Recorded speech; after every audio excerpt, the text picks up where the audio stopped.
ആദ്യം ആക്ച്വലി വേറൊരു ആക്ടർ ആയിരുന്നു ആ റോള് ചെയ്യാനിരുന്നത്, കിരൺ ആയിരുന്നു ചെയ്യാനിരുന്നത്. അപ്പം വേറെ കുറച്ച് അസൗകര്യമായിട്ട് കിരണിന്റെ കല്യാണത്തിന്റെ ബഹളമൊക്കെ ആയി ഞങ്ങളുടെ റെക്കി കുറച്ച് നീണ്ടുപോയി. എനിക്ക് എൻ്റെ പേഴ്സണൽ ഫേവറേറ്റ് ക്യാരക്ടേഴ്സിലൊന്നാണ് മേരി വക്കീൽ, അല്ലെ വട്ടുമേരി. വായിക്കുമ്പോൾ തന്നെ ഭയങ്കര എന്നെ ഭയങ്കര ഹോട്ട് ചെയ്ത ക്യാരക്ടറാണ്. ഒബിയസ്ലി ഇത് നല്ല ടെൻഷൻ ഉണ്ടായിരുന്നു, എസ്പെഷ്യലി പീയൂഷിൽ ഇങ്ങനത്തെ കമന്റ്സ് ഇഷ്ടം പോലെ കണ്ടതുകൊണ്ട് എനിക്ക് നല്ല ടെൻഷൻ ഉണ്ടായിരുന്നു. അനുവിൻ്റെ കൂടെ ആദ്യമായിട്ട് വർക്ക് ചെയ്യും, ജെയിംസിൻ്റെ കൂടെ വർക്ക് ചെയ്തിട്ടുണ്ട്, എൻ്റെ കൂടെയും വർക്ക് ചെയ്തിട്ടുണ്ട്. അനുവിൻ്റെ കൂടെ ആർക്കും ഭയങ്കര കംഫർട്ടബിളാണ് വർക്ക് ചെയ്യാനായിട്ട്. ഭയങ്കര ഇൻറ്റൻസ് പെർഫോമറാണ്. ഭയങ്കര എന്ന് വെച്ചാൽ ഞങ്ങളവിടെ കളിതമാശ ഇല്ലായിരുന്നു. എനിക്ക് ഭയങ്കര ഇഷ്ടപ്പെട്ട സിനിമയാണ് ഉത്തരം എന്ന് പറഞ്ഞിട്ട്. എനിക്ക് ഫസ്റ്റ് എഴുതി നമുക്ക് അഭിനയിച്ച സിനിമ ഉത്തരം എന്നുള്ള ആ പേരായിരുന്നു എൻ്റെ മനസ്സിൽ ഇതിന് ആപ്റ്റായ ഒരു ടൈറ്റിൽ.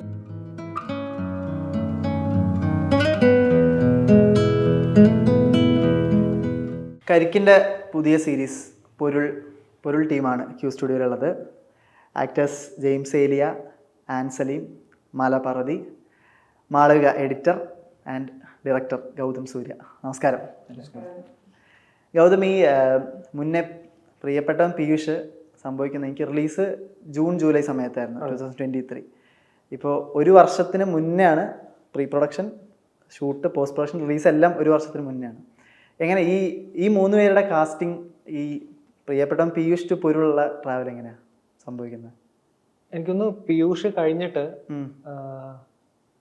കഴിഞ്ഞ ഈ 2024 ഫെബ്രുവരിയിലാണ് ഇതിൻ്റെ പൊരുളിൻ്റെ വർക്ക് സ്റ്റാർട്ട് ചെയ്യുന്നത്. ഒരു ഫെബ്രുവരി ആദ്യം ഫസ്റ്റ് വീക്ക് തന്നെയാണ് സ്ക്രിപ്റ്റിംഗ് ഗോ ഹെഡ് കിട്ടിയത്. എനിക്കൊന്ന് സ്ക്രിപ്റ്റിംഗ് ചെയ്ത് കഴിഞ്ഞ് ഒരു 1 മന്ത് സ്ക്രിപ്റ്റിംഗ് ചെയ്ത് കഴിഞ്ഞ് മാർച്ച് ആദ്യം തന്നെ ഞങ്ങൾ കാസ്റ്റിങ്ങിലോട്ട് കടന്നിരുന്നു.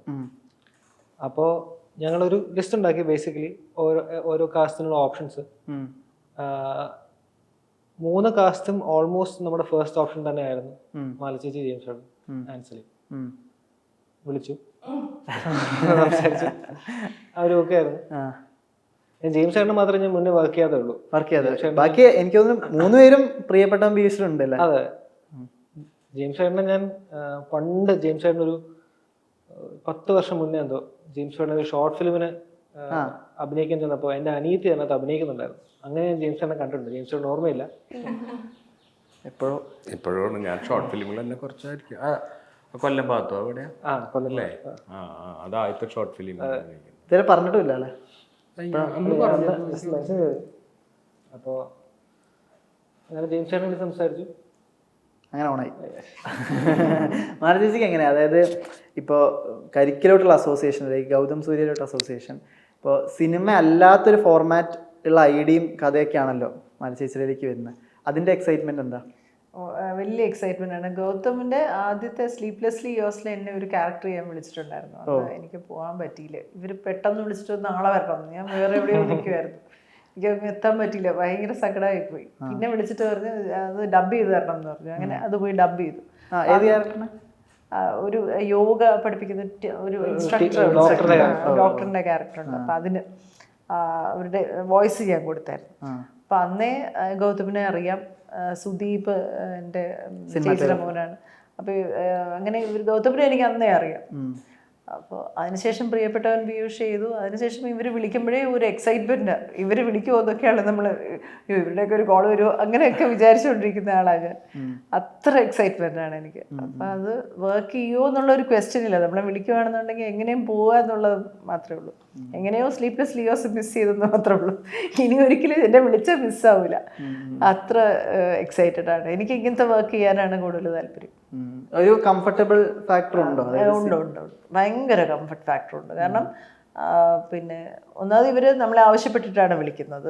അവർക്ക് നമ്മളെ അറിയാം. എന്നുവെച്ചാൽ നമ്മളെ വിളിച്ചിട്ടോ ഇതൊരു തലവേദനയായി പോയല്ലോ അങ്ങനെയല്ല. എന്നുവെച്ചാൽ നമ്മൾ അങ്ങോട്ടും ഇങ്ങോട്ടും ഒട്ടും ജഡ്ജ്മെന്റിലല്ലാത്തൊരു ഗ്രൂപ്പാണ്. അപ്പം അതുകൊണ്ട് തന്നെ നമ്മൾ വർക്ക് ചെയ്യുമ്പോൾ ഭയങ്കര കംഫർട്ടബിൾ. ഈ പീയൂഷ് സമയത്ത് ഞങ്ങൾ സംസാരിച്ചപ്പോൾ പറഞ്ഞിരുന്നു ഈ ടെക്നിക്കൽ ക്രൂവിൻ്റെ എങ്ങനെയാണ് ഓൺ ബോർഡ് വരുന്നതെന്നൊക്കെ ചോദിച്ചാൽ പറഞ്ഞു വിഷ്ണു TR സിനിമാറ്റോഗ്രാഫർ കരിക്ക് തന്ന സജഷനാണ് എന്ന് പറഞ്ഞിരുന്നു അന്ന്. അല്ല, പീയൂഷ് സമയത്ത് കരിക്ക് തന്ന സജഷൻ അങ്ങനെയാണിത്.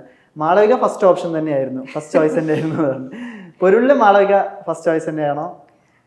എനിക്ക് തോന്നുന്നു തുടങ്ങുന്ന സമയത്ത് ഞാൻ ചോദിച്ചു വേറെ ആരെയും വെച്ച് ചെയ്യാൻ താല്പര്യമുണ്ടോ എന്ന് ചോദിച്ചു. പക്ഷെ പറഞ്ഞില്ല, ഞാൻ തന്നെ ചെയ്താൽ മതി എന്നുള്ള രീതിയിൽ തുടക്കം തൊട്ടേ പറഞ്ഞിട്ടുണ്ടായിരുന്നു. അപ്പൊ അവിടെ ഈ റൈറ്റിംഗ് പ്രോസോട്ട് ആ പ്രോസോട്ട് മാളവികയുടെ ഉണ്ടോ? മാളവികയുടെ ഒരു ഇൻവോൾവ്മെന്റ് ഒക്കെ ഉണ്ടോ? എനിക്ക് തോന്നുന്നു ഒരു ഒപ്പീനിയൻ എന്നുള്ള രീതിയിൽ ഒരു ഒബ്ജക്റ്റീവായിട്ട് പറയാൻ വേണ്ടിയിട്ട് ചോദിക്കുമായിരുന്നു. അല്ലാതെ ഞാൻ ഒരുപാട് അങ്ങനെ ഇടപെട്ടിട്ടില്ല. പക്ഷെ അത് വായിച്ചിട്ട് ഒരു ഫസ്റ്റ് റൗണ്ടിൽ വായിച്ചിട്ട് അത് എങ്ങനെയുണ്ട്, അത് വർക്ക് ആവുമോ, എന്തെങ്കിലും കാര്യങ്ങൾ വർക്ക് ആവുമോ, ഈ ഇമോഷൻ ശരിയായി കിട്ടുന്നുണ്ടോ എന്നൊക്കെ അറിയാനുള്ളൊരു ഒപ്പീനിയൻ പറയുന്നത് മാത്രമേ. അത് ഭയങ്കര ക്രിട്ടിക്കൽ ആവാറുണ്ടോ ഈ ഒപ്പീനിയൻ? ആക്ച്വലി നിഖിലായിട്ട് ഇങ്ങനെ കഥയുണ്ടോ എന്ന് ചോദിച്ച ഒരു ദിവസം ഒരു വൈകുന്നേരം ചോദിച്ചത്. അന്ന് ഞങ്ങൾ ട്രിവാൻഡ്രത്ത് നിന്ന് എറണാകുളത്തോട്ട് ഡ്രൈവ് ചെയ്യായിരുന്നു. അന്ന് ഞങ്ങൾ തമ്മിൽ ഡിസ്കസ് ചെയ്തിട്ടാണ് ഇതിന്റെ ബേസിക് ത്രെഡ് ഉണ്ടായത്. ലൈക്ക് അത് മാളവിക നല്ല കോൺട്രിബ്യൂഷൻ ഉണ്ട്. And generally like I trust taste. അപ്പോൾ അതുകൊണ്ട് ആ ഒപ്പീനിയൻ മാറ്റർ ചെയ്യാറുണ്ട്. എനിക്ക് ക്രിട്ടിക്കലായിട്ടുള്ള ഫീഡ്ബാക്ക് കിട്ടാറുണ്ട്. ഇതിലും ഇപ്പോൾ കരിക്ക് ടീമിലേക്കൊക്കെ പിച്ച് ചെയ്യുമ്പോൾ ഈ സ്ക്രിപ്റ്റ് ബ്രേക്ക് ഡൗണും എപ്പിസോഡിക് ബ്രേക്ക് ഡൗണും പിന്നെ വൺ ലൈനും ഒക്കെ പിച്ച് ചെയ്ത ശേഷമാണോ സ്ക്രിപ്റ്റിലേക്ക് കടക്കുന്നത്? അത് ഒരു പ്രൊജക്ട് ഡിസൈൻ എന്നുള്ള രീതിയിൽ ആദ്യം തന്നെ ഇനീഷ്യേറ്റ് ചെയ്യുകയാണോ? അല്ല, ആദ്യം ഒരു ലോഗ് ലൈൻ കൊടുക്കും, പിന്നീട് അതൊരു എപ്പിസോഡ് ബ്രേക്ക് ഡൗൺ ആയിട്ട് കൊടുക്കും. എന്നിട്ട് ഇഷ്ടപ്പെട്ടാൽ മാത്രം സ്ക്രിപ്റ്റ് എഴുതിയാൽ മതിയല്ലോ. അപ്പം ജനറലി ആ ഒരു 3 ഫേസ്, ആദ്യം log line, script, episode break down, എന്നിട്ട് ഓരോ എപ്പിസോഡായിട്ട് സ്ക്രിപ്റ്റ് ചെയ്ത് കൊടുക്കും. അതാണ് പ്രോസസ്.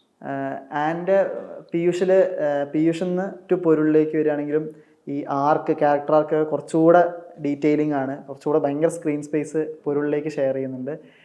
ഈ ക്യാരക്ടറിലേക്ക് ഇപ്പോൾ ജീപ്പ് ഓടിക്കുന്ന ക്യാരക്ടർ എന്നൊക്കെ പറഞ്ഞ് കമൻസിലൊക്കെ ഇങ്ങനെ വരുന്നുണ്ട്. എന്താണ് ക്യാരക്ടറിൻ്റെ പ്രെപ്പ് എന്താ? ആൻഡ് ഡയലോഗ്സ് പഠിക്കുക ഫസ്റ്റ്, പിന്നെ കുറച്ചിങ്ങനെ വർക്ക് ചെയ്തു.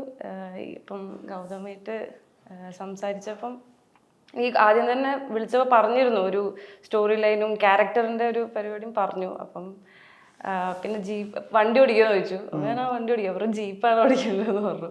അപ്പം ഞാൻ പോയി ജീപ്പ് ഓടിക്കാൻ പഠിച്ചു. പിന്നെ ഒരു ഫ്രണ്ടിൻ്റെ അടുത്ത് പോയിട്ട് ഇതിനുവേണ്ടി പഠിച്ചത്. അല്ലാതെ അത് ഈ ക്വസ്റ്റ്യനെയറിലൊക്കെ ഉണ്ട് അല്ലേ? ഈ തന്നെയാണോ ജീപ്പ് ഓടിച്ചത്? അങ്ങനെ ഞാൻ ആക്ച്വലി ജനറലി വണ്ടി ഓടിച്ച് തുടങ്ങുന്നേ ഉള്ളൂ. ഈവൻ കാറായപ്പോലും വണ്ടി ഓടിച്ച് തുടങ്ങുന്നേ ഉള്ളൂ. ആ ജീപ്പ് ആണെങ്കിൽ ആക്ച്വലി ഭയങ്കര ബുദ്ധിമുട്ട് ഓടിക്കാൻ. ജനറലി ആ ജീപ്പ് ഓടിക്കാൻ ബുദ്ധിമുട്ടാണ്, ഓട്ടോമാറ്റിക് ഒന്നും അല്ല. പിന്നെ അത് കൂടാതെ ഇങ്ങനത്തെ ഹൈ റേഞ്ച് ടെറൈൻ ആണ്, ഓടിക്കാൻ പാടാണ്.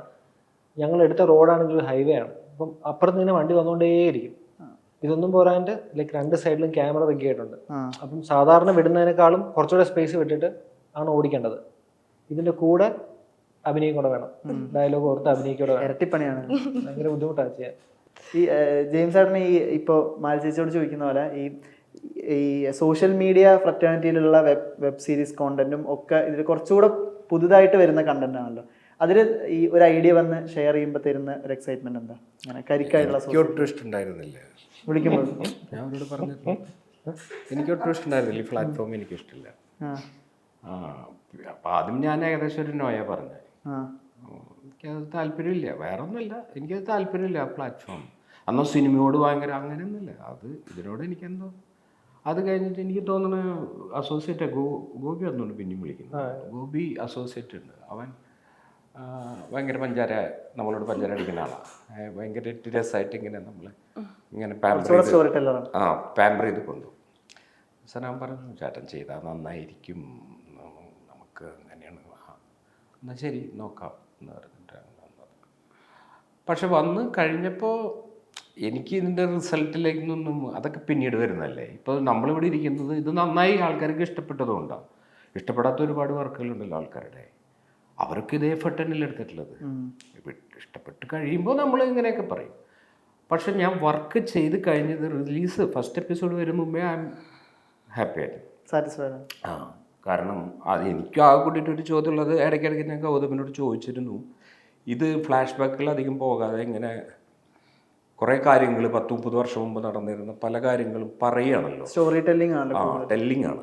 അപ്പോൾ അത് ഓരോ ആക്ടറും പറയും. കൂടുതലായിട്ട് ഈ ഞാൻ ചെയ്ത് ജേക്കബാണ് വളരെ പ്രധാനപ്പെട്ട മാറ്ററുകൾ പറഞ്ഞത്. അത് ഹോൾഡ് ചെയ്യണമല്ലോ, ഹോൾഡ് ചെയ്യുമോ, ആൾക്കാർക്ക് കമ്മ്യൂണിക്കേറ്റ് ചെയ്യണമല്ലോ, എത്തണ്ട ആൾക്കാർക്ക് പറച്ചിലൂടെ ഒക്കെ തന്നെ. വിഷ്വലിൻ്റെ അത്ര സാധ്യത ഇല്ലല്ലോ പറച്ചിലിന്. അത് ഞാൻ ഇടയ്ക്കിടയ്ക്ക് ചോദിച്ചിരുന്നു, ഇങ്ങനെ പറഞ്ഞാൽ മതി, ഇത് ഹോൾഡ് ചെയ്യുമോ, ഞാൻ ചെയ്താൽ മതിയോ, അല്ലെങ്കിൽ അങ്ങനെ ആവുന്നുണ്ടോ ഇല്ലോ എന്ന് ചോദിച്ചിരുന്നു. കാരണം അതിനോടുള്ള നമ്മുടെ താല്പര്യം കൊണ്ടാണ്. ചെയ്ത് കഴിഞ്ഞപ്പോൾ പിന്നെ പകുതി ക്രെഡിറ്റൊക്കെ ഗൗതമിന് കിട്ടിയത് എടുത്തോട്ടെ പാവം. ഞാൻ ഭയങ്കര ഹാപ്പിയാണ് ആ രീതിയിൽ. പ്ലാറ്റ്ഫോമിൻ്റെ കാര്യമില്ല, എനിക്ക് ഒരു വർക്കിൽ നമ്മൾ പാർട്ടിസിപ്പേറ്റ് ചെയ്യാന്ന് പറയുന്നുണ്ടല്ലോ, അത് ചെയ്തുകൊണ്ടിരിക്കില്ല തന്നെ. പിന്നെ ഇവരുടെ പാർവതിയൊക്കെ പറഞ്ഞ പോലെ ഇവരൊരു എനർജിയും ഇപ്പം ചെറുപ്പം യങ്സ്റ്റേഴ്സിന് പൊതുവേ ഉണ്ട്, പക്ഷെ ഇവരൊരു നമുക്കൊരു ചില വൈബുകൾ ഉണ്ടാവുമല്ലോ. അത് നമ്മൾ ആദ്യമായിട്ടല്ല അവരെ കാണണം അവിടെ. ഈ ആക്ടർ അന്നയിലും ആരെങ്കിലും അവിടെ ആദ്യമായിട്ടല്ലേ കാണുന്നത്. അവിടെ നിന്ന് മുതൽ നമ്മൾ ഒബ്സർവ് ചെയ്യല്ലോ. ഇപ്പോൾ മാളവികയുടെ കാര്യം പറയുകയാണെങ്കിൽ ഞാൻ ആദ്യം വിളിക്കുന്നത് സ്ക്രിപ്റ്റ് റീഡിങ്ങിന് ഉണ്ടാകുന്ന സമയത്ത്. അപ്പോൾ എല്ലാവരും പാർവതിക്ക് എവിടെ പോകാൻ നിൽക്കാനല്ലേ, പാർവതി ഇത് കഴിഞ്ഞിട്ട് എവിടെ പോകാൻ നിൽക്കുക. അപ്പോൾ ആക്ടേഴ്സിൽ എല്ലാവരും ഉണ്ട്, ഓൾമോസ്റ്റ് എല്ലാവരും ഉണ്ട്. പക്ഷെ ചെറിയ ചെറിയ ക്യാരക്ടറുകളിലൊന്നും ആരുമില്ലല്ലോ. അപ്പോൾ അതിൽ മാളവിക വായിക്കുന്നുണ്ട്, ഞാൻ അത് വായിക്കുന്നത് കണ്ടാൽ നമുക്കറിയാം. അതുപോലെ വേറൊരു അസിസ്റ്റന്റ് ലക്ഷ്മി എന്ന് പറഞ്ഞൊരു പെൺകുട്ടി ഉണ്ടായിരുന്നു. അവരും അത് വായിക്കുന്ന കാണുമ്പോഴേ നമുക്കറിയാം അവരിലുള്ളൊരു ആക്ടർ ഉണ്ട് എന്നുള്ളത്. അല്ലെങ്കിൽ കറക്റ്റായിട്ട് അപ്പോൾ മാളവിക സ്ക്രിപ്റ്റിൽ അത്രമാത്രം ഇൻവോൾവ് ചെയ്തിട്ടുണ്ടെന്ന് നമുക്ക് മനസ്സിലാവും. അത് വായിക്കുമ്പോൾ പല പല ക്യാരക്ടറുകൾ പല അവരുടെ അതേ ആറ്റിറ്റ്യൂഡിൽ നിന്ന് വായിക്കല്ലേ. അങ്ങനെ എല്ലാവരും അത് അങ്ങനെയാണ് കാണുന്നത്. ഈ ജെയിംസ് ചേട്ടൻ പറഞ്ഞ ഈ കാര്യമുണ്ടല്ലോ, അതായത് ഓക്കെ ഇത് ഒരു എപ്പിസോഡിക് ബ്രേക്ക് ഡൗൺ സ്വഭാവത്തിലാണ് പോകുന്നത്. അപ്പോൾ ഈ പറയുന്ന ബാക്ക് സ്റ്റോറിയൊക്കെ ഫീഡ് ചെയ്യുന്നത് സ്റ്റോറി ടെല്ലിങ്ങിലാണ്. ഇതിപ്പോൾ ആൾക്കാർ ഓക്കെ ഫസ്റ്റ് എപ്പിസോഡ് കണ്ട ആൾക്കാർ സെക്കൻഡ് എപ്പിസോഡ് കാണുമ്പോൾ ഇതൊക്കെ ഓർമ്മയിൽ ഇത് റിമൈൻഡ് ചെയ്യുമോ എന്നുള്ളതൊക്കെ ഡൗട്ടാണ്. ഇത്തരം പൊതുവേ കരിക്കിൽ വന്ന സാധനങ്ങളൊക്കെ ഡ്രാമ സീരീസ് അല്ലെങ്കിൽ കോമഡി എൻ്റർടൈനറാണ്. ഇതൊക്കെ ഒരു ടെൻഷൻ ഫാക്ടർ ഉണ്ടോ? ഇതൊക്കെ ഓർമ്മയിൽ നിൽക്കുമോ, ആൾക്കാർക്ക് ഇത് കണക്റ്റ് ആവുമോ എന്നുള്ള സാധനങ്ങളൊക്കെ? ഇല്ല, ഓർമ്മയിൽ നിൽക്കുമോ എന്നുള്ളത് ടെൻഷൻ ഇല്ലായിരുന്നു. കാരണം ഫണ്ടമെന്റലി ഇത് ആ ഒരു ക്യാരക്ടർ രവി എന്ന് പറഞ്ഞ ക്യാരക്ടർ അന്വേഷിച്ച് പോകുന്ന പുള്ളിക്ക് ആൾക്കാർ പറഞ്ഞു കേട്ട് കിട്ടുന്ന ഇൻഫർമേഷനേ ഉള്ളൂ. അപ്പം അവിടെ ഫ്ലാഷ് ബാക്ക് കൊടുക്കുന്നതിൽ അർത്ഥമുണ്ടെന്ന് എനിക്ക് തോന്നിയില്ല. അപ്പം ഫ്ലാഷ് ബാക്ക് എല്ലാം തീരുമാനമായിരുന്നു. 2, പൊതുവേ ആഴ്ചയിൽ ഒരു എപ്പിസോഡ് വെച്ചിട്ടാണ് കരിക്ക് റിലീസ് ചെയ്യുന്നത്. പക്ഷെ നമ്മൾ അതുകൊണ്ട് തന്നെ ഓർമ്മയിൽ നിൽക്കാൻ സാധ്യത കുറവാണ് എന്നുള്ളത് കൊണ്ട് തന്നെ ഒരു 2-3 ദിവസം ഗ്യാപ്പിൽ എപ്പിസോഡ്സ് റിലീസ് ചെയ്തു.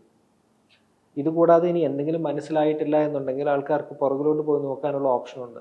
വലിയ ബുദ്ധിമുട്ടൊന്നുമില്ല ഓപ്ഷൻ അത് ചെയ്യാൻ. ഇതും പോരാഞ്ഞിട്ട് പല ഇൻഫർമേഷനും ക്രിട്ടിക്കലായ ഇൻഫർമേഷൻ മനസ്സിൽ നിൽക്കണം എന്ന് നിർബന്ധമുള്ള ഇൻഫർമേഷൻ ഒന്നിൽ കൂടുതൽ സ്ഥലങ്ങളിൽ പലരും റിപ്പീറ്റ് ചെയ്യുന്നുണ്ട്. ആ ഒരു ടെൻഷൻ ആക്ച്വലി ഇല്ലായിരുന്നു. പൊരുളിൻ്റെ ഫൈനൽ എപ്പിസോഡിലെ ഏറ്റവും എൻഡിൽ എല്ലാം പറഞ്ഞു കഴിഞ്ഞിട്ട് ഞാൻ ഇങ്ങനെ വീട്ടിലിങ്ങനെ പുറത്തേക്ക് രാത്രി നോക്കിയിട്ടുണ്ട്, ആൻ്റെ ക്യാരക്ടർ നോക്കിയിട്ടുണ്ട്, പാർവതി ഗേറ്റിൻ്റെ മെയിൻ ക്യാരക്ടർ. അപ്പം ഞാനിങ്ങനെ നിൽക്കുന്ന ഒരു ക്യാരക്ടർ ഇങ്ങനെ ഒരു വിൻഡോ കൂടെ നോക്കിക്കാം. അപ്പോൾ എന്നോട് പറഞ്ഞു അതിങ്ങനെ ലാസ്റ്റിൽ ഇങ്ങനെ നോക്കിക്കുന്ന ഒരു സാധനം ഉണ്ട് കേട്ടോ ചേട്ടാ, അത് അതാണ് നമുക്ക് ഇനി എടുക്കാമെന്ന് പറയും. അപ്പം ഞാൻ റെഡി ആയിട്ട് നിൽക്കണം, കുറച്ച് ഭാവങ്ങൾ തള്ളിയേക്കാം വിചാരിച്ചിട്ട് ജനലോടെ ലൈറ്റ് ഇപ്പോൾ കൈ വിളിക്കുമ്പോഴേക്കും ഞാൻ അവിടെ പോയി നിന്നു. അപ്പം കഴിച്ചിട്ട് പൊക്കോളൂ അല്ല അത് മതി. അതായത് അത് നമ്മൾ എപ്പിസോഡിൽ കാണിക്കുന്ന ഒരു ഗ്ലിംസ് ഉണ്ട്, ഷോട്ട് അത്ര തന്നെ റോൾ ചെയ്തിട്ടുള്ളൂ. അത്രേ ഉള്ളൂ. ചില ആൾക്കാരത് നിങ്ങളോട് തള്ളിക്കോ എന്ന് പറയും, എഡിറ്റിൽ പിന്നെ വർക്ക് ചെയ്യാൻ.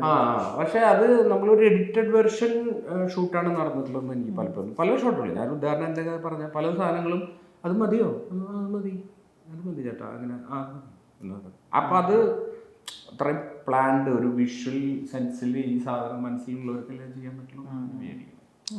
തീർച്ചയായിട്ടും നമ്മൾ ചിലപ്പോൾ വിചാരിക്കും ഗൗതമി ഒന്നും കൂടെ ട്രൈ ചെയ്ത് നോക്കട്ടെ എന്നൊക്കെ. നമുക്ക് എനിക്ക് ഓക്കെ ആയിട്ട് കിട്ടിയിട്ടുണ്ട്, ചേച്ചിക്ക് വേണമെങ്കിൽ ഒന്നുകൂടി ട്രൈ ചെയ്തു പാലും കുളമാകും. അത് നേരത്തെ തരാതെ ഗൗതമി മറ്റതിന് ഓക്കെ ചെയ്തു, ഇത് കുഴപ്പമില്ല അത് മറ്റത് മതി.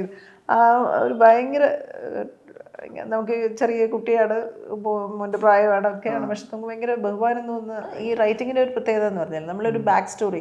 ഇപ്പോൾ ജേക്കബിൻ്റെ ബാക്ക് സ്റ്റോറി, ജേക്കബിൻ്റെ ചുറ്റും നിൽക്കുന്ന ഓരോരുത്തരുമായിട്ടുള്ള റിലേഷൻഷിപ്പ്, ഇപ്പം ഞാനും ആനിയും തമ്മിലുള്ള ബന്ധം, എനിക്ക് രവിയായിട്ടുള്ള ബന്ധം, രവിയുടെ അച്ഛനുമായിട്ടുള്ള ബന്ധം, എനിക്ക് നാട്ടുകാരുമായിട്ടുള്ള ബന്ധം, സൊസൈറ്റിയായിട്ടുള്ള ബന്ധം, എനിക്ക് തോമയായിട്ടുള്ള ബന്ധം, ഓരോന്നും ഭയങ്കര സ്ക്രിപ്റ്റിലുണ്ട്. നമ്മൾ ഊഹിക്കണ്ട, സ്ക്രിപ്റ്റിലുണ്ട്. നമ്മളിന്ന് ഇത് വർക്ക് ചെയ്യുന്നത് എങ്ങനെയാണ്, എന്തു ആയിരിക്കും എൻ്റെ ക്യാരക്ടറിൻ്റെ ആ സ്വഭാവം എന്താ. ഇത് ആരുടെ കാര്യത്തിലാണ് അല്ലാതെ ആനിയുടെ കുട്ടിക്കാലം, ആനി അനുഭവിച്ചത്, ആനിക്ക് അച്ഛനുമായിട്ടുള്ള ബന്ധം, അമ്മയായിട്ടുള്ള ബന്ധം, നാട്ടുകാരുമായിട്ടുള്ള ബന്ധം, അവിടെ വരുന്ന ബ്രോക്കറുമായിട്ടുള്ള ബന്ധം വരെ ആനിക്ക് വളരെ കൃത്യമായിട്ട് ഉണ്ട്. അതുപോലെ ജേക്കബ് അവരുടെ ഇൻറ്റൻസ് ആയിട്ടുള്ള ഫീലിങ്സും ഇമോഷൻസും, രവിയുടെ ഫീലിംഗ് കുട്ടിക്കാലം, ഇതെല്ലാം ഇറ്റ്സ് ദെയർ, സ്ക്രിപ്റ്റിലുണ്ട്. അപ്പം ആക്ടേഴ്സിന് ഒരു എന്താ പറയുക ട്രോഫി എടുത്ത് കിട്ടുന്ന പോലെയായിരുന്നു ടെക്സ്റ്റ് കിട്ടുന്നത്, ശരിക്കും ഒരു ട്രോഫി കിട്ടുന്ന പോലെ. നമുക്ക് ഇത് പ്ലേ ചെയ്യാൻ നമ്മൾ ലക്കി ആയിരുന്നു എന്ന് മാത്രമേ ഉള്ളൂ. എന്ന് വെച്ചാൽ ആ സ്ക്രിപ്റ്റ് അത്ര അല്ലേ മാളവിക എന്തോ തോന്നുന്നു, അല്ല ആസ് എ എഡിറ്റർ എന്തോ, അല്ല ആനി എന്തോ, അല്ല ആനെന്തോ, ആന പറ ശരിയല്ലേ ഞാൻ പറഞ്ഞു. ചുമ്മാ പറഞ്ഞല്ല, എന്ന് വെച്ചാൽ ആ ടെക്സ്റ്റ് പഠിക്കാവുന്ന ടെക്സ്റ്റാണ്. നമ്മൾ കാണുന്ന പൊരുൾ എന്ന് പറഞ്ഞില്ലേ, സ്ക്രിപ്റ്റ് പഠിക്കാവുന്നതെന്ന് വെച്ചാൽ അതിനകത്ത് ഭയങ്കര ന്യൂവൻസസ് ഉണ്ട്. എല്ലാവരുടെയും ബന്ധങ്ങളെ കുറിച്ചുള്ള ക്ലാരിറ്റി ഭയങ്കര ക്ലിയർ. അത് ഭയങ്കര രസമായിരുന്നു. ഈ പേസ് നിലനിർത്തേണ്ട കാര്യമുണ്ടല്ലോ എഡിറ്റിങ്ങിൽ. അതായത് മാളവിക ഇപ്പോൾ സിനിമയിലും വെബ് സീരീസും രണ്ടിലും വർക്ക് ചെയ്തുകൊണ്ടിരിക്കുകയാണ്. വെബ് സീരീസിൽ വർക്ക് ചെയ്യുമ്പോൾ അങ്ങനെ പേസ് നിലനിർത്തുന്നതിൽ എന്തെങ്കിലും ഒരു ഫാക്ടർ ഉണ്ടോ? ഇതിപ്പോൾ എൻ്റെ എക്സ്പീരിയൻസ് വെച്ചിട്ട് ഇപ്പോൾ ഒരു വെബ് സീരീസ് ആയതുകൊണ്ട് വേറെ പോലെ ട്രീറ്റ് ചെയ്യുന്നതിലും പകരം ഈ സ്റ്റോറിക്ക് എങ്ങനെയാണോ പേസിങ് വേണ്ടത് എന്നുള്ള രീതിയിലാണ് ചെയ്തിട്ടുണ്ടായിരുന്നത്. ഇപ്പോൾ ഇതിന് പലയിടത്തും ഒരു സ്ലോ ആയിട്ടുള്ള പല ഷോട്ടുകളും കുറച്ച് സസ്റ്റെയിൻ ചെയ്ത് അവിടുന്ന് അതിലുള്ള ഇമോഷൻസ് ആൾക്കാർക്ക് കിട്ടാനും, അപ്പോൾ അങ്ങനെയൊക്കെ വേണ്ടിയിട്ട് ഇപ്പോൾ കഥേനെ എങ്ങനെയാണ് ബെസ്റ്റ് മുമ്പോട്ട് കൊണ്ടുപോകാൻ പോകുന്നത് ആ ഒരു രീതിയിലാണ് ഇതിനെ ട്രീറ്റ് ചെയ്തിരിക്കുന്നത്. ഇപ്പോൾ ചില ഇതൊക്കെ പെട്ടെന്ന് ഫാസ്റ്റായിട്ട് ചെയ്യേണ്ടി വന്നു, കുറച്ചുകൂടെ സ്പീഡപ്പ് ആയിരുന്നു ചില സീൻസൊക്കെ. പക്ഷെ ചിലത് വരുമ്പോൾ ഈ ഒരു സൈലൻസുകളൊക്കെ കുറച്ചും കൂടെ നീട്ടി നിർത്താനും, അപ്പം അങ്ങനെയൊക്കെ കഥയ്ക്ക് എന്താണോ ബെസ്റ്റ് എന്നുള്ള രീതിയിലാണ് ഇതിന്. അതൊരു ഒരു ഫോർമാറ്റ് വ്യത്യാസം എന്നുള്ളൊരു സംഗതി ഇല്ല അല്ലേ? കാരണം ഇത്ര ടൈം ഡ്യൂറേഷന് നമ്മൾ അറ്റൻഷൻ സ്പാൻ ഭയങ്കര കുറവാണ്. സോ അതൊക്കെ ഒരു ഫാക്ടേഴ്സ് ആയിട്ട് വരില്ലേ? അങ്ങനെ ഒരു ചിന്തയും കൂടെ നടക്കുന്നുണ്ട്. ഇത് ഈ ഒരു വെബ് സീരീസ് ഇത് എടുത്തു വെച്ചിരിക്കുന്ന തന്നെ അതൊക്കെ ഇൻക്ലൂഡഡ് ആയിരുന്നു എടുത്തതിലും. ഇപ്പോൾ ജെയിംസ് ഏട്ടൻ പറഞ്ഞ പോലെ എന്താണോ വേണ്ടത് അത് മാത്രമേ എടുത്തിട്ടുള്ളൂ.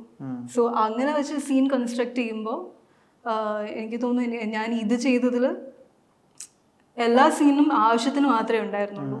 എക്സാക്ട്ലി എന്താണ് ആ സീനിൽ കൺവേ ആവേണ്ടത് അത് ആകുമായിരുന്നു. അപ്പോൾ ഈ ഫോർമാറ്റിന് ഇതിൽ എനിക്ക് അത്രയും ഒരു ഡിഫറൻസ് പോലെ തോന്നിയിട്ടുണ്ടായിരുന്നില്ല. ആസ് ഇറ്റ് വാസ് ടേക്കൻ അത് തന്നെയായിരുന്നു ഇതിൻ്റെ. ഇതിന്റെ ക്ലാരിറ്റിയെ കുറിച്ച് പറയുകയാണെങ്കിൽ ഇതെല്ലാം ഒരു വീടാ. അനുവിന്റെ വീട്, പിന്നെ ജേക്കബിന്റെയും ഞങ്ങളുടെ 3 പേരുടെയും വീട്, മേരിവക്കലിന്റെ വീട്, ഫോട്ടോഗ്രാഫറിനെ കാണാൻ വരുന്നത് എല്ലാം ഇന്റീരിയർ ഒരു ഹാജിയാരുടെ ഒരു സ്ഥലമാണ്. രവിയുടെ അച്ഛന്റെ വീട്, എല്ലാം ഒരു വീടാണ്, ഫോർട്ട് കൊച്ചിയിലുള്ള ഒരു വീടാണ്. ഒറ്റ വീട്, ഒരു ലൊക്കേഷൻ. വീട് അങ്ങനെ കണ്ടാൽ നമ്മൾ ഇത്ര അധികം സൗകര്യമുള്ള വീടൊന്നല്ല, അത് അങ്ങനെ ആക്കി. എന്നിട്ട് ആർട്ടിൽ ആരും ഇല്ല. ഈ അസിസ്റ്റന്റ് ഡയറക്ടേഴ്സും അസോസിയേറ്റും എല്ലാരും കൂടെ. സിനിമാറ്റോഗ്രാഫർ വിഷ്ണുവിന് ആക്ച്വലി നല്ല വിഷ്വൽ സെൻസാ. പുള്ളിയാണ് ബേസിക്കലി പ്രൊഡക്ഷൻ ഡിസൈൻ നല്ലൊരു പരിധി വരെ ചെയ്തത്. ഈ പെയിന്റ് മാറ്റിയും ടെക്സ്ചർ മാറ്റിയും ടോൺ മാറ്റിയും ഓരോ വീടാക്കി മാറ്റുക എന്നുള്ളത് അതൊരു കലയായിരുന്നു കേട്ടോ. നമ്മളെന്താ വെച്ചാൽ ഇത്രയും പൈസ ചിലവാക്കി നമ്മളിങ്ങനെ കാണുമല്ലോ, ഇത് ഒന്നുമില്ല, ഒരു സ്ഥലം തന്നെ ഇങ്ങനെ പലതായി മാറുന്ന നമ്മള് കൺമുമ്പിൽ കാണുക. ആ ഫോട്ടോഗ്രാഫർ ഷൂട്ട് ചെയ്യുന്ന സമയത്ത് അപ്പോൾ അത് കഴിഞ്ഞിട്ടാണ് എൻ്റെ സീൻ എടുക്കേണ്ടത്. അപ്പോൾ അവിടെ വാൾ പെയിന്റ് ചെയ്യുന്നുണ്ട്, പെയിന്റിങ് കഴിഞ്ഞിട്ടില്ല. അപ്പം ഞാനിങ്ങനെ ഇത് കഴിഞ്ഞിട്ട് ഇനിയിപ്പോൾ ഈ സീൻ പെയിന്റ് അടിച്ച് കഴിഞ്ഞിട്ട് ഷൂട്ട് ചെയ്തിട്ട് വേണം എൻ്റെ അതിങ്ങനെ ആലോചിച്ചിരുന്നത്. പെട്ടെന്ന് ഞാൻ അങ്ങോട്ട് ആ ഒരു നീളമുള്ളൊരു ഹാളാണ്. അവിടെ ചെന്നപ്പോൾ ഫോട്ടോ ഈ റെഡ് ലൈറ്റ് ഒക്കെ ഇട്ടിട്ട് നമ്മൾ എന്താ പറയുക ഡാർക്ക് റൂം സെറ്റ് ചെയ്തിരിക്കുന്നത്. ഡാർക്ക് റൂമിൻ്റെ ഫീൽ ഒരു പകുതി പോർഷനില്ലേ. അപ്പോൾ നമ്മുടെ ക്യാമറമാൻ അവിടെ ഉണ്ട്. ഞാൻ ചെന്നപ്പോൾ ഡാർക്ക് റൂം. അതെ ചേട്ടാ, അപ്പോൾ സൗകര്യമായില്ലോ, നമുക്ക് ഇതേ സ്ഥലത്ത് തന്നെയാണ് വേറെ എൻ്റെ പ്രീവിയസ് സീൻ എടുക്കുന്നത്. അപ്പോൾ ഇത് ഡാർക്ക് റൂമിലാക്കിയിട്ടുണ്ടെങ്കിൽ നമുക്കൊരു എന്തെങ്കിലും ഡിഫറെൻ്റ് ആയിട്ട് പെയിൻറ്റ് പണി കഴിഞ്ഞിട്ടില്ല. അപ്പോൾ ഡാർക്ക് റൂമിൻ്റെ അതിൽ കാണാം, ഡാർക്ക് റൂം ആയിട്ടുള്ളൊരു ഭയങ്കര ഒറ്റ ഹാളിലാണ് ആദ്യത്തെ സീൻ രണ്ടും ചെയ്തിരിക്കുന്നത്. ഈ എക്സ്റ്റീരിയർ ലാൻഡ്സ്കേപ്പ് മാറുന്നുണ്ടല്ലോ. അപ്പൊ കരിക്കിന്റെ ഏത് വെബ് സീരീസ് നോക്കിയാലും കൊച്ചി, കാക്കനാട് അങ്ങനത്തെ ലൊക്കേഷൻസിലൊക്കെയാണല്ലോ ഒതുങ്ങി നിൽക്കുന്നത്. ഇത് ലാൻഡ്സ്കേപ്പ് പൂർണ്ണമായിട്ട് മാറുമ്പോൾ ഈ പ്രൊഡക്ഷൻ ആസ്പെക്ട് തന്നെ മാറണല്ലോ. പ്രൊഡക്ഷൻ വലിയൊരു പ്രൊഡക്ഷനിലേക്ക് മാറണല്ലോ. അതെങ്ങനെയാണ് അത് ക്രാക്ക് ചെയ്യാനും? സോ ബേസിക്കലി ഞങ്ങൾ ചെയ്തതെന്ന് പറഞ്ഞാൽ we invested in the locations. ലൊക്കേഷൻസിൽ പോകാനും ഓട്ടോമാറ്റിക്കലി ട്രാവലിൻ്റെ കോസ്റ്റ് കൂടും, അക്കോമഡേഷൻ്റെ കോസ്റ്റ് കൂടും, അവിടുന്ന് എല്ലാവരും പോയി വരിക, ഫുഡ്, അങ്ങനത്തെ എല്ലാ കോസ്റ്റും കൂടും. അപ്പോൾ അത് കോമ്പൻസേറ്റ് ചെയ്യാൻ വേണ്ടി ഷൂട്ടിംഗ് ഡേയ്സ് നല്ലോണം കുറച്ചു. 15 ദിവസത്തിലാണ് ഷൂട്ട് ചെയ്തത്. അതിൽ 15 ദിവസത്തിലെ മൊത്തം ഷൂട്ടാണ് ഫുൾ ഷൂട്ട് ചെയ്തത്. അപ്പോൾ അതിൽ തന്നെ ഒരു 8 days കൊണ്ട് ഞങ്ങൾ ആ എക്സ്റ്റീരിയർ ടേക്കഡി പോർഷൻസ് ഫുള്ള് ഷൂട്ട് ചെയ്തു. അത് ഫുള്ള് നാച്ചുറലായിട്ട് ചെയ്തു. അവിടെ ബേസിക്കലി കുറച്ച് ട്യൂബ്സ് മാത്രമേ കൊണ്ടുവരുള്ളൂ. പെട്ടെന്ന് നൈറ്റ് ഷൂട്ട് ചെയ്തില്ല, നാച്ചുറലായിട്ടുള്ള സമയത്ത് മാത്രം ഷൂട്ട് ചെയ്തു. എന്നിട്ട് തിരിച്ച് കൊച്ചി ഷെഡ്യൂളിൽ വന്നിട്ട് ഇതേപോലെ എല്ലാം ഒരു വീട്ടിലാക്കി, ലൊക്കേഷൻ ഷിഫ്റ്റ് ഒഴിവാക്കാൻ വേണ്ടി എല്ലാം ഒരു വീട്ടിലാക്കി. എന്നിട്ട് അവിടെ ഞങ്ങൾ കുറച്ച് ലൈറ്റ്സിനും കുറച്ച് ആർട്ടിനും ഒക്കെ ഇൻവെസ്റ്റ് ചെയ്തു. ബേസിക്കലി അങ്ങനെ ഷൂട്ടിംഗ് ഡേയ്സ് കുറച്ചിട്ടാണ് ബേസിക്കലി പ്രൊഡക്ഷൻ കോസ്റ്റ് മെയിൻറ്റെയിൻ ചെയ്തത്. ഈ പറഞ്ഞ പോലെ ഇപ്പോൾ നേരത്തെ സംസാരിച്ച പോലെ തന്നെ പ്രിയപ്പെട്ടവൻ പീയൂഷ് ചെയ്തപ്പോൾ കോമഡി സ്കെച്ചസ് എന്നുള്ള ഫോർമാറ്റിൽ നിന്ന് ആദ്യമായിട്ടൊരു ഡ്രാമ സീരീസിലോട്ട് കടന്നു. പൊരുൾ നോക്കിയാൽ ഈ 5 എപ്പിസോഡ്സ് നോക്കിയാൽ തപ്പിപ്പറിക്കാലും ഒരു കോമഡി പോലും ഇല്ല ഇതിൽ. ഫുള്ള് ഒരു ഇൻവെസ്റ്റിഗേറ്റീവ് അല്ലെങ്കിൽ ഒരു മിസ്റ്ററി ജോണറിലാണ് ഫുള്ള് പോകുന്നത്. ഈ ഒരു ഫാക്ടർ ഉണ്ടല്ലോ, ഇതും ഒരു കൺസേൺ ആയിരുന്നോ ഏതെങ്കിലും രീതിയിൽ? അല്ല, ആക്ച്വലി ഉറപ്പായിട്ടും കമന്റ്സ് വരാൻ സാധ്യതയില്ല, നമ്മൾ കോമഡിയാണ് പ്രതീക്ഷിക്കുന്നത് രീതിയിൽ. പീയൂഷിന് വന്നിരുന്നു. പീയൂഷ് അല്ല കരിക്ക് ആദ്യമായിട്ട് ഡ്രാമയിൽ എക്സ്പെരിമെന്റ് ചെയ്ത. കരിക്ക് ഫ്ലിക്ക് എന്ന് പറഞ്ഞ ചാനലിൽ വേറെയും ആവറേജ് അമ്പിളിയും ജബ്ലയും അങ്ങനെ കുറെ വന്നിട്ടുണ്ടായിരുന്നു. പക്ഷെ മെയിൻ ചാനലിൽ വന്ന ആദ്യത്തെ ഒബിയസ്ലി ഇത് നല്ല ടെൻഷൻ ഉണ്ടായിരുന്നു. എസ്പെഷ്യലി പീയൂഷിൽ ഇങ്ങനത്തെ കമന്റ്സ് ഇഷ്ടംപോലെ കണ്ടതുകൊണ്ട് എനിക്ക് നല്ല ടെൻഷൻ ഉണ്ടായിരുന്നു. പക്ഷെ എൻ്റെ ഒരു ഗുണം എന്ന് പറഞ്ഞാൽ എൻ്റെ ട്രെയിലർ പോസ്റ്ററും പുറത്ത് വിട്ട തൊട്ട് ലൈക്ക് ഇതിൽ കോമഡി ഉണ്ട് എന്ന് ആരും പ്രതീക്ഷിക്കില്ല എന്ന് ഉള്ള കാര്യം ഉറപ്പായിരുന്നു. കാണാൻ വരുന്നവർ തന്നെ വരുമ്പോൾ തന്നെ ദേ ആർ എക്സ്പെക്ടിങ് ഒരു മിസ്റ്ററി ഡ്രാമ, അതിനകത്ത് കോമഡി ഇല്ല എന്ന് ആദ്യം തന്നെ ഇതായി. പിന്നെ ഈ മിസ്റ്ററി ഡ്രാമകളുടെ ഒരു സ്വഭാവം വെച്ചിട്ട് ആൾക്കാരൊന്ന് കഥയിലോട്ട് കയറി കഴിഞ്ഞാൽ, ഒന്ന് ഹുക്ഡായി കഴിഞ്ഞാൽ പിന്നെ അവർ അല്ലെങ്കിൽ ഇരുന്നോളും. ആ ഒരു പ്രതീക്ഷ ഉണ്ടായിരുന്നു. എന്നാലും ടെൻഷൻ നല്ലോണം ഉണ്ടായിരുന്നു.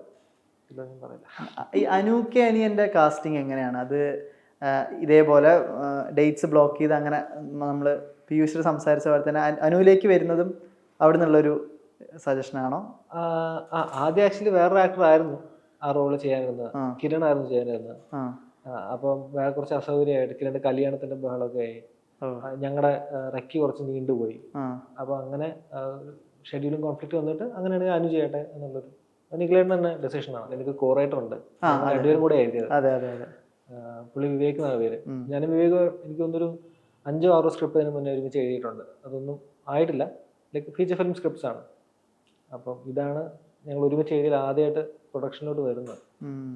അനുവിന്റെ കുറച്ചുകൂടെ കോമ്പിനേഷൻ ആനാണല്ലോ നമ്മൾ അന്ന് ഇപ്പൊ അന്നത്തെ ഷൂട്ടിന് അപ്പോഴാണ് ഗൗതം ഞാൻ ആള് പറയുന്നവര് ചെയ്യും, നമ്മൾ ചെയ്യും. പിന്നെ ഹീൽ ടെൽമിലേക്ക് ഇവിടെ ഇങ്ങനെ ഇത് ഇത്ര വേണ്ട, ഇത് ഇത്ര വേണം. അപ്പം അങ്ങനെ ട്രൈ ചെയ്ത് നോക്കും. ഐ ട്രസ്റ്റ് അങ്ങനെ അങ്ങനെയാണ് നടക്കുന്നത്. പിന്നെ അനുവിൻ്റെ കൂടെ ഞാൻ പറഞ്ഞൊക്കെ നോക്കും. ഞങ്ങൾക്ക് കുറേ കോൺവെർസേഷൻസ് ഉണ്ടായിരുന്നു, ലൈക്ക് ലോങ് ഇങ്ങനെ നടന്നിട്ടൊക്കെ കുറച്ച് നേരം കോൺവെർസേഷൻസ് ഒക്കെ ഉണ്ടാകും. അപ്പോൾ അതൊക്കെ he help me a lot. ഇങ്ങനെ എനിക്ക് ടെൻഷൻ ഉണ്ടായിരുന്നു, അപ്പം ആള് ഇരുന്ന് പറഞ്ഞു തരും. ഇങ്ങനെ എത്ര തവണ വേണമെങ്കിലും എൻ്റെ കൂടെ പ്രാക്ടീസ് ചെയ്യായിരുന്നു.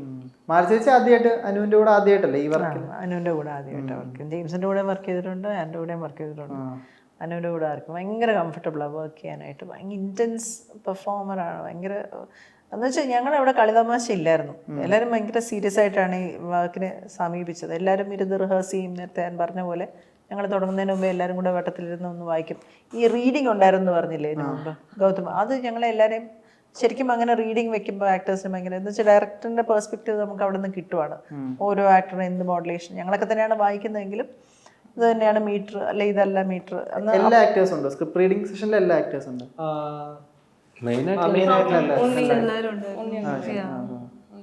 എല്ലാവരും ഉണ്ടായിരുന്നു. അഗസ്റ്റിനായിട്ട് വർക്ക് ചെയ്ത് എല്ലാവരും ഉണ്ടായിരുന്നു എന്ന് തോന്നുന്നു. എനിക്ക് എൻ്റെ പേഴ്സണൽ ഫേവറേറ്റ് ക്യാരക്ടേഴ്സിലൊന്നാണ് മേരി വക്കീൽ, അല്ലെ വട്ട് മേരി. വായിക്കുമ്പോൾ ഭയങ്കര എന്ന് വെച്ചാൽ എന്നെ ഭയങ്കര ഹോട്ട് ചെയ്ത ക്യാരക്ടറാണ്. ഈ ഡിന്നർ സീക്വൻസിൽ ഇവർ 3 പേരും അനുവും കൂടെ പെർഫോം ചെയ്യുന്നൊരു സീൻ ഉണ്ടല്ലോ, അതിൽ മാലചേച്ചി പറയുന്നൊരു ഇതുണ്ട്, രവിയുടെ അച്ഛൻ കുടിക്കുമോ എന്ന് ചോദിക്കുന്നൊരു സാധനമുണ്ട്. അപ്പം അത് മാലചേച്ചി പറഞ്ഞ ശേഷമാണ് ചേച്ചിയുടെ റിയാക്ഷൻ കട്ട് ചെയ്തിരിക്കുന്നത് അല്ലേ? അപ്പം ഞാൻ വിചാരിച്ചിട്ടുണ്ട് ഇത്രയും ഇമ്പോർട്ടൻ്റ് ആയ ക്യൂ എന്തുകൊണ്ടാണ് ഡയലോഗിൽ അവിടെ കട്ട് വരാത്തത്, റിയാക്ഷനാണ് കട്ട് പോയിന്റ് വരുന്നത്. ഇതൊക്കെ ഒരു പ്രീ ഡിസ്കഷൻ തന്നെ തീരുമാനിക്കുന്ന സംഗതികളാണ്. അല്ല, ഇത് ആക്ച്വലി ഈ ഒരു പെർട്ടിക്കുലർ സാധനം ഞങ്ങൾ ഈ സീൻ ആദ്യം എഡിറ്റ് ചെയ്ത് വരുമ്പോൾ ഞങ്ങൾ പല വേർഷൻസും ട്രൈ ചെയ്ത് നോക്കിയിട്ടുണ്ടായിരുന്നു. ഇപ്പോൾ ഏറ്റവും ആദ്യം ചെയ്തത് മാലചേച്ചിയുടെ ഫേസിൽ തന്നെയായിരുന്നു ആ ഡയലോഗ് ഉണ്ടായിരുന്നത്. പിന്നെയാണ് എല്ലാവരും റിയാക്ട് ചെയ്യുന്നതൊക്കെ കാണിക്കുന്നത്. പക്ഷെ പിന്നെ ഞങ്ങൾ ആലോചിച്ചപ്പോൾ ഞങ്ങൾക്ക് തോന്നി ഇവര് അതുവരെ ഭയങ്കര ഒരു കാഷ്വൽ കോൺവെർസേഷൻ ആണ്. എന്തോ പാട്ടിനെ പറ്റി ചോദിക്കുന്നു, ഡാൻസ് കളിക്കുന്നൊക്കെ ചോദിക്കുന്നു. പെട്ടെന്നാണ് ഒരു മൂഡ് ഷിഫ്റ്റ് വരുന്നത്. അപ്പോൾ ഇവരാരും എക്സ്പെക്ട് ചെയ്യുന്നില്ല അങ്ങനെ ഒരു ചോദ്യം ചോദിക്കുന്നത്. അതുവരെ മാലതി ചേച്ചി ഒന്നും പറഞ്ഞിട്ടുമില്ല. അവർ ജസ്റ്റ് ബാക്ക്ഗ്രൗണ്ടിൽ നിന്ന് എല്ലാവർക്കും ഫുഡ് വിളമ്പി കൊടുക്കുന്നു, അത്രയൊക്കെ ഉള്ളൂ. അപ്പോൾ ആരും എക്സ്പെക്ട് ചെയ്യാത്ത സമയത്ത് ഇങ്ങനെ ഒരു ചോദ്യം വരുമ്പോൾ ഈ ക്യാരക്ടേഴ്സിനുള്ള തോന്നുന്ന ആ ഒരു ഷോക്കും ആ ഒരു സഡൻ ഇതും ഇങ്ങനെ വെച്ച് കഴിഞ്ഞാൽ ഓഡിയൻസിനും കൂടെ അത് കിട്ടും എന്നുള്ളൊരു എന്ന് ഇത് വെച്ച് നോക്കിയപ്പോൾ ആ ഒരു മീനിങ് കൂടെ അതിന് വന്നു. അപ്പോൾ പിന്നെ തോന്നി ഇത് ഇങ്ങനത്തെ വയ്ക്കുന്നത് തന്നെയായിരിക്കും നല്ലത്.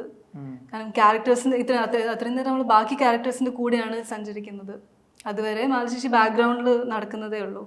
അപ്പോൾ ഇവർക്ക് തോന്നുന്ന ആ ഷോക്കും ഓഡിയൻസിനും തോന്നിയിട്ട് പിന്നെ മാലതി ചേച്ചീൻ്റെ ഇതിലേക്ക് അറ്റൻഷൻ പോകുന്നത് പോലെ ആ ഒരു രീതിയിൽ അതിനെ വർക്ക്ഔട്ട് ചെയ്തെടുത്ത്. ആ സീനിൽ ഞാനല്ല ഈ ആൻ്റെ എക്സ്പ്രഷൻ കണ്ടായിരുന്നു അവസാനം അവന് ഇങ്ങനെ നോക്കുന്നത്. അതെ, എനിക്ക് ആക്ച്വലി ഭയങ്കര ഇഷ്ടമുള്ള അൾട്ടിമേറ്റ് ബ്രില്യൻ്റ് ആണ് അത്. അത് ശരിക്കും എനിക്ക് ആ സീൻ കണ്ടുകൊടുത്തപ്പോൾ എനിക്ക് കണ്ടായിരുന്നു. കാരണം മുമ്പത്തെ ഒരു റിയാക്ഷൻ കട്ടില്ല അതേ ഇരിപ്പിൽ തന്നെ ഐ ലുക്ക് ചെയ്യുന്ന ഒരു ഭയങ്കര ആൻഡ് ആ ഒരു അതും ആ സീൻ എൻഡ് ചെയ്യുന്നത് ആനിലാണ്. എനിക്ക് അങ്ങനെ നോക്കി നിൽക്കുന്ന ഒരു ഇതിൽ ഭയങ്കര പോസ്റ്റർ ഭയങ്കര. അതുപോലെ താങ്ക് യു എന്ന് പറയുമ്പോൾ പിന്നെ അനുവിന്റെ ഒരു റിയാക്ഷൻ അത് നമ്മൾ അപ്പൊ തന്നെ ആനെ ആ സമയത്ത് ശ്രദ്ധിച്ചില്ല. അഭിനയിച്ചപ്പോഴാണ് എൻ്റെ ഭയങ്കരമായിട്ട് ഹിറ്റ് ചെയ്തത്.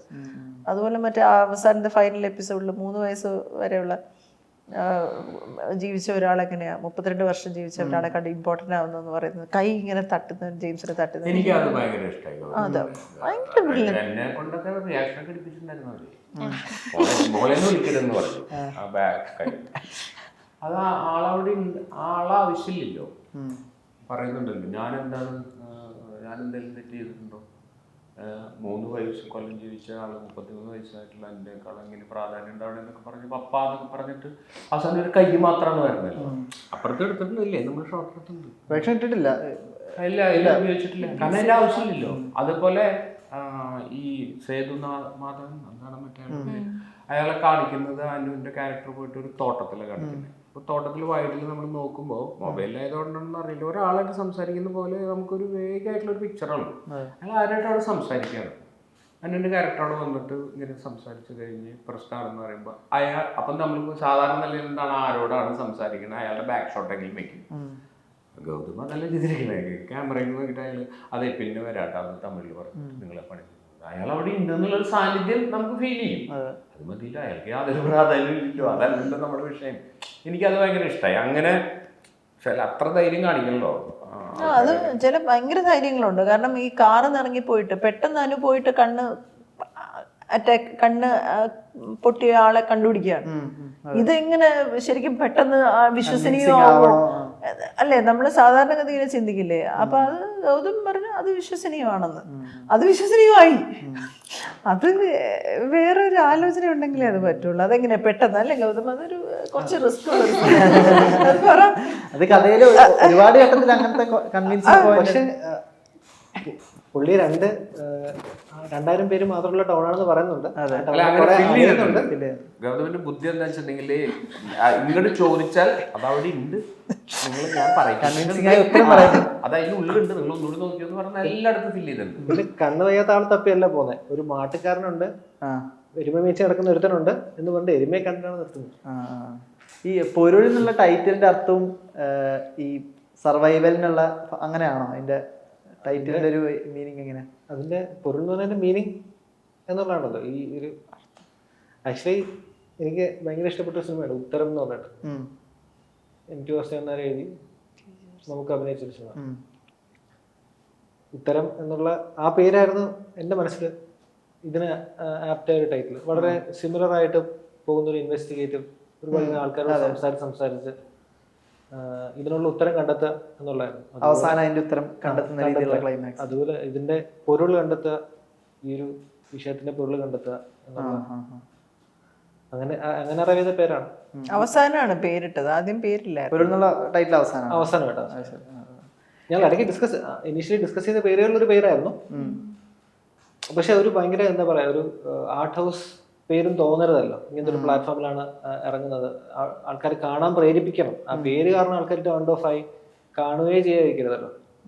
പക്ഷെ പിന്നീട് തോന്നി പൊരുൾ കുഴപ്പമില്ല, കുറച്ചൊരു ന്യൂട്രലായ പേരുമാണ്, അതിന് അങ്ങനെ ഒരു ആർട്ട് ഹൗസ് ഇത് വരുന്നില്ല, എന്നാൽ കഥയായിട്ട് നല്ല സിമിലറുമാണ്. പൊരുൾ കഴിഞ്ഞിട്ട് ഇനി ഗൗതമിന്റെ പ്ലാൻ എങ്ങനെയാണ്? ഫീച്ചറിലേക്കുള്ള ഇതുണ്ടോ അതോ? അല്ല, ഫീച്ചറിലേക്കുള്ള എണ്ണമുണ്ട്, അത് ഇങ്ങനെ പാരലി സൈഡിൽ നടന്നുകൊണ്ടിരിക്കും. അല്ലാതെ പ്രത്യേകിച്ച് അങ്ങനെ ഒന്നും ആസ് ഓഫ് നോ പ്ലാൻ ചെയ്തിട്ടില്ല. ചെയ്യണം. Okay, thank you so much. അപ്പോൾ ഒരു കാര്യങ്ങൾ, മാളവികയുടെ അടുത്ത പടത്തിൽ ഞാൻ അഭിനയിച്ചിട്ടുണ്ട്. ഞങ്ങൾ രണ്ടുപേരും രണ്ട് കള്ളികളായിട്ട്. രണ്ടാമത്തെ അടുത്ത ഫീച്ചർ ഫിലിം ഏതാണ് പടം? വിശേഷം. ഞങ്ങൾ രണ്ടുപേരും ഉണ്ട്. വീട്ടിലെ കമ്പ്യൂട്ടറിൽ എപ്പോ നോക്കിയാലും ഇവരുടെ ആരെങ്കിലൊക്കെ കുറെ വർഷങ്ങളായിട്ട് ഇവർ രണ്ടുപേരും കമ്പ്യൂട്ടറിൽ സ്ഥിരമാണ്. അപ്പോൾ രണ്ടിനും എല്ലാവിധ ഇനിയുള്ള വർക്കിനും ആശംസകൾ. Thank you so much. Thank you so much Akhil. Nice talking.